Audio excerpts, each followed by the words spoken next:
Greetings, everyone. Let me say that a lot of you are going to be very disappointed in me in this video. And I respect your right to stay or go. And I respect your right to having different opinion as opposed to what I am saying. I'm going to start out by saying that Marcus Garvey is literally one of the greatest African men that ever lived.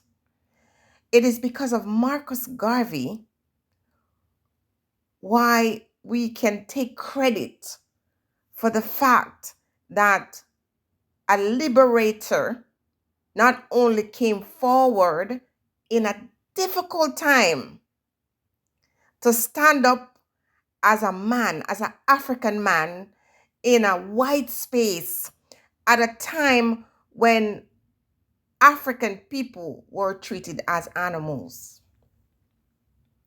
It was Marcus Garvey who said that it is important for the African man to stand up and take his place in this world.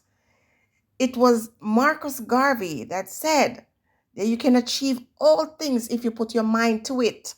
It was Marcus Garvey who tried to show people, not just in America, but in the whole diaspora and in Africa, that we are great as African people and that our purpose in life doesn't begin with us being in chains, but before that and after that.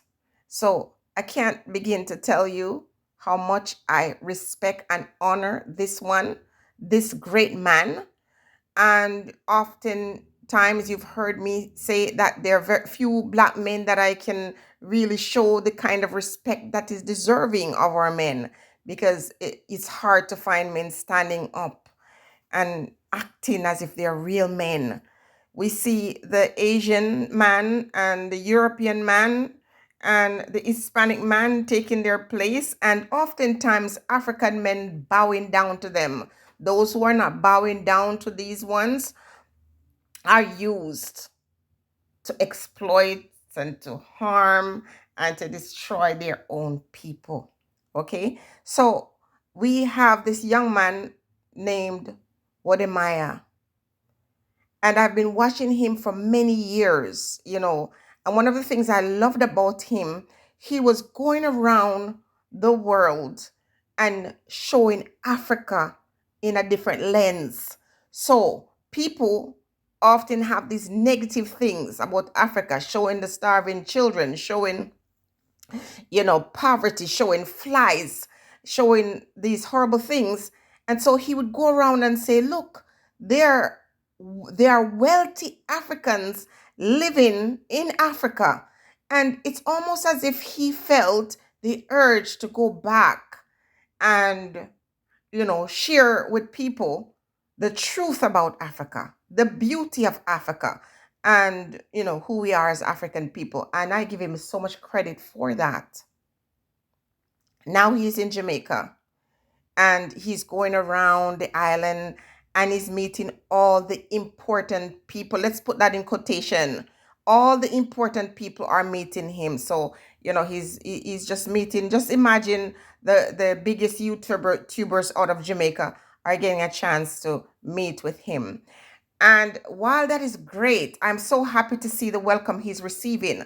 But what's really getting to me and what makes it very difficult for me to really jump on that bandwagon to say, oh, welcome to Jamaica and oh, this or that. My question is, if Wode Maya, an African man, went to Jamaica, and Wode Maya being a person who has 1.5 million subscribers on YouTube, if he went there as an African, unknown, would he receive the same type of reception? Now, there are a lot of Jamaicans who, embrace their African heritage, but there are a lot of Jamaicans who are ashamed. You couldn't even refer to them, and to this day, you still can't refer to them as Africans. They're offended. Okay, so my question is, if Wode Maya went to Jamaica as an unknown person? Would all of these persons want to associate with him? Would all of these individuals invite him into their home? See, this is where the prejudice come in our people. Wode Maya is well known, is well established. And so, therefore, the African persons who are taking him around and who are so happy to celebrate him, they're only doing that because he's famous. It's not because they're proud of their heritage. It's not because they're happy to be associated with this African man who, in my opinion, is a great guy. But the comparison from the people in Africa, as well as the people on the island of Jamaica, comparing him to Marcus Garvey right now is actually a big joke to me. This is what black people do. They're always looking for a new God. They don't see God in themselves. They don't see God in where they come from or their heritage. They look for somebody who's famous to associate with that person who's famous. And that person, therefore, is then worthy of their love and their praise. And I'm not doing that. I've been watching him for years, and I've always admired the fact that he was selling Africa and he was dispelling the myths and dispelling the stereotype about Africa. And I love him for that. But when I see these people in Jamaica running around and just, oh, we're with Wode Maya, oh, we love you so much. Start showing love to yourself and to each other in the country. Because a lot of the persons who are showing Wode Maya love right now, they don't talk to their neighbors. They don't respect their neighbors. If one of these poor persons in Jamaica wanted to be profiled on their channel, they would never give them attention.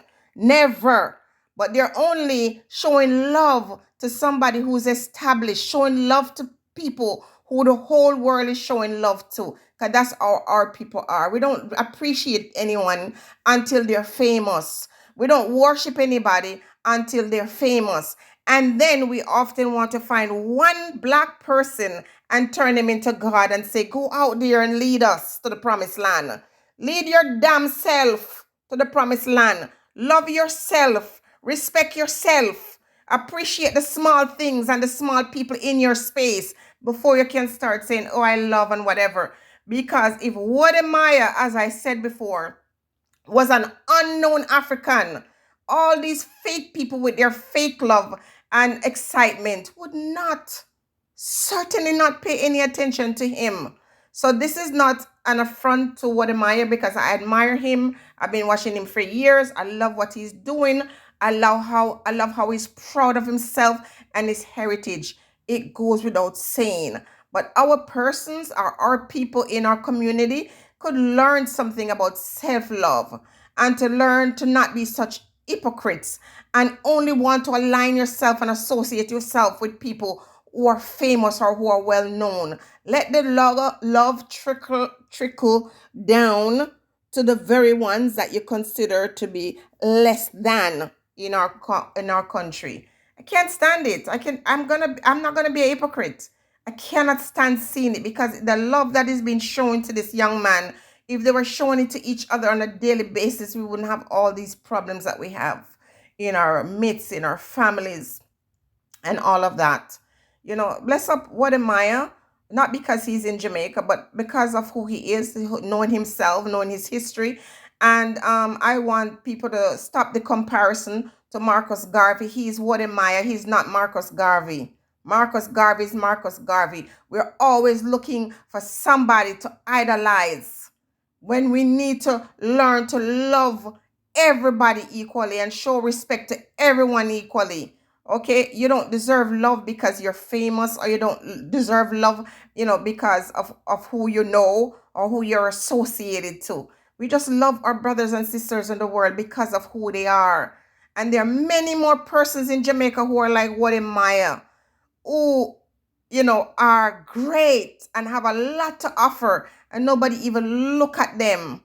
Okay, if I make any comparison, I can say Wode Maya reminds me of the Carter CMR from the Carter family. A lot of Africans look like Wode Maya, but they wouldn't pay attention to those ones, and they would never compare these ones to Marcus Garvey. Marcus Garvey put in his work. He stood the test of time. He battled some terrible things and with some wicked people and earned this place. There's no comparison. He stand alone. Wode Maya stand on his own ground, doing his own thing.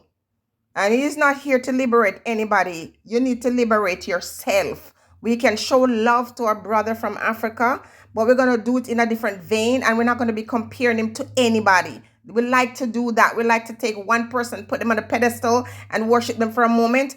And if right now, I can guarantee you, some authority come against him, you see all these ones who are worshiping him, run away. And if anyone came out and lied on him and told a story, all of who are worshiping him now, they would believe it. Someone only has to come out and tell a lie. And you see how fast these ones who claim that they love and appreciated this young man, how fast they would believe it. They would not question it. Unofi go away with your nonsense about love him and appreciate him and all this and giving him stuff that he doesn't even need. I'm not even looking at them. And again, Wode Maya, this is not about hate. This is about understanding our people. Continue to do what you're doing, to sell Africa. Continue setting the example for the young ones to follow. But at no time should you ever allow what you see in front of you as love to be something that causes you not to look over your shoulder and to be cautious, because the very ones who worship you today are the same one that will catch you and sell you into captivity. Stay blessed, everyone.